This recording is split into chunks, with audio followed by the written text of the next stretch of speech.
What's up, folks? I'm Odd, by the way, and welcome back to the Bootleg Pokemon Challenge, as I have been calling it. This is episode 11, I believe, and you don't need to have seen the other episodes to really understand what's going on. There is a playlist of them if you're interested in that, but the idea basically here is that I am going to be taking a random little bootleg Pokemon out of this bag of tricks that I have right here, this random drawstring bag that I keep them in.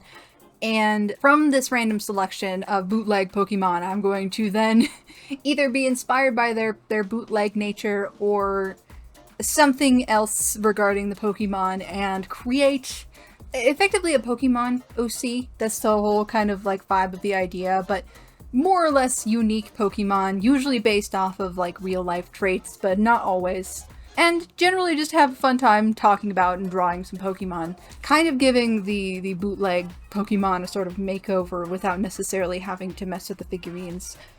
Which I might still at some point or another, but I kind of like the way that they all look a little goofy, so I just enjoy looking at them and selecting them from this bag, as opposed to like a random generator or something. So, at that, let's just get into it and select our Pokemon for today. And I do 3 at a time. So we're actually running pretty low. Like, not totally low. Woo! Zapdos! No, this is Zerdle. There's another bootleg we got forever ago that's similar. So goofy. That was the beginning of naming these bootleg Pokemon the way that I do. But this one is Zerdle. Enhance. Oh my god, so goofy. Little Woodstock dot eyes. Nothing here is painted correctly. Oh my god. This is immense derpage, even for the bootleg Pokemon. So, another legend, which I've been getting more frequently lately, and I've been dealing with in my own ways. So, curious to see how I can finagle that one. On to the next, though. Let's see. You are, it's a Rattata, but it's, enhance. Oh no. What happened to your mouth, friend? It's like it got taken by the grudge. Or no, not by the grudge, by the ring, where they're they're like in mid-scream. Okay. Oh, Rattata. Interesting. Gen 1 Pokemon. All throughout the gambit today, actually. So that's interesting. I can only say interesting today, apparently. But it is. It's a weird way to go about it. Selection 3. And get into this corner here. There we go. Hunter. Oh no. You kids want to buy some demons. Enhance. Oh no, these are the derpiest of the lot, I fear. Although we still haven't gotten to my Growlithe that is completely miscolored. I know it's in here somewhere, but one day. Messed with my monitor here. Don't mind me. Are they all? They're all Gen 1 Pokemon! Hell yeah! So we've got Gen 1 Legend, Gen 1 First Root, Gen 1 Ghost. Okay, interesting. A whole selection of Gen 1 Pokemon, and 2 are purple. That is a vibe. Alrighty then. Well, cool. I'm gonna try and figure out what to do with these 3. You're still just looking at their derpy ass faces. But I will tell you what I've come up with in the speed paint voiceover, so I'll see you there. Alright, so we're starting off strong with the Zapdos. I think the way that I like to lean into these really strong kind of elemental legends is just to make them like primal versions of whatever they represent and change the design around from there.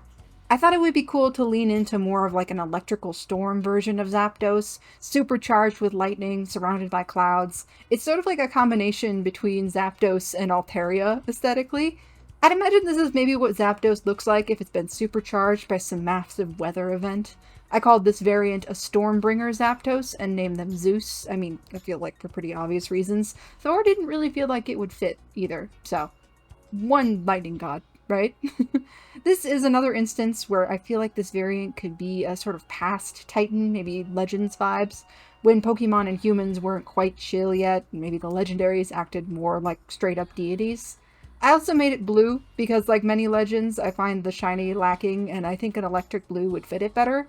The only other shiny legendaries I really like are Mew and Giratina, which are both blue, actually, so maybe I just have a preference. What's a legend whose shiny you like, or maybe a Pokemon, legend or otherwise, that you think deserves better? I know there are quite a lot of Nothing Burger shinies, unfortunately.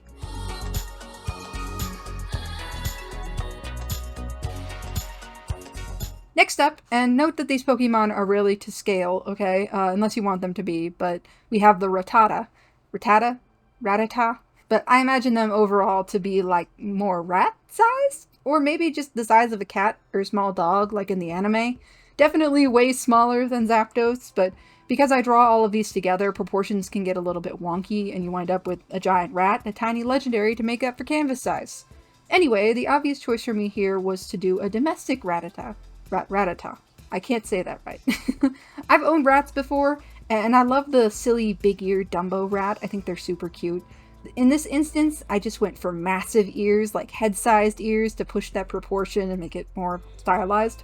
I also leaned toward the hooded pattern, as they're called, a darker front and a light back. The friendly demeanor of this character and her big ears give me Tale of Despero vibes, but in the moment, I just named her Willow. I thought it was a fitting name. I guess rats can chew on wood, and it just felt like cute and earthy. It kind of strikes me as a name someone who would keep a domestic Rattata would give theirs. Like, I say this with love. Like I said, I've owned rats. I named my first rat Wolfgang and another Sherlock. There's just this tendency to get fun and weird with rat names. I also just think that the name Willow is super cute. I'd imagine she's more of a house pet than a battling Pokemon, but is also incredibly smart, so she could probably hold her own if she had to. Finally, we have Haunter. I feel like there was a steep curve down in detail for today in this group. A legendary to a simpler first route Pokemon to amorphous gas.